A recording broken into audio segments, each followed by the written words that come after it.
Wakizungumza kuhusu hatua hiyo, baadhi ya wadau wa soka kutoka nchi za Kongo na kisiwani Zanzibar ambao wamekwenda kusaka vipaji katika michuano kutafuta vipaji iliyopewa jina la Ramadhani Cup, wadau hao pia wameshauri makocha wa Tanzania bara kwenda wilayani kusaka vipaji.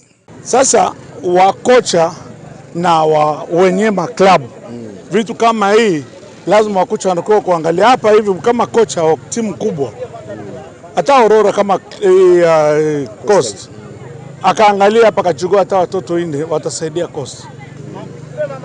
Angalia hii uwanja kucheza mpira unaenda hatua 1, 2, 3 ngumu sana. Kwa upande wao, wachezaji wa zamani waliokipiga katika timu za ligi kuu Tanzania bara na timu ya taifa ya Tanzania, Hilali Hemed na Juma Pondamali, wakielezea hatua hiyo, wamesema baada ya kufuatilia nimejua Mkinga kuna vipaji vingi.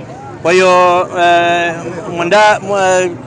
aliandaa mashindano haya Mheshimiwa Duvi, tumekaa na tumemwomba kwamba huenda tukapata majina ya vijana ambao tutawachukua, japo yeye nia yake ni kwamba anataka kutengeneza timu ya Mkinga United. Nafikiri wachezaji wote wanatokea namna hii, lakini sio kama tu ukiacha peke yao, ingekuwa kuna hata kama hivi vitu vya vyombo vya habari kuja mpaka huku, wao watu hawezi kuwajua, lakini shaona plani yao ni nzuri. Au Lola akasema atapeleka wengine under 20. Mimi niwaambia bwana, na mimi nitakusaidia hapo baadaye, kwa sababu hii timu wanataka kuanzia timu yao ya Mkinga United ambayo mimi nitakuja kukusaidia. Kufuatia hatua hiyo, mratibu wa michuano ya kusaka vipaji Saidi Novi amesema lengo hasa wanataka kuunda timu ya mkoa wa Tanga, huku akielezea nia yake ya kuweka nyasi za bandia katika dimba la Mkinga leo. Ni mara ya kwanza katika wilaya ya Mkinga kuchezwa mpira usiku, lakini hii ilikuwa ni majaribio.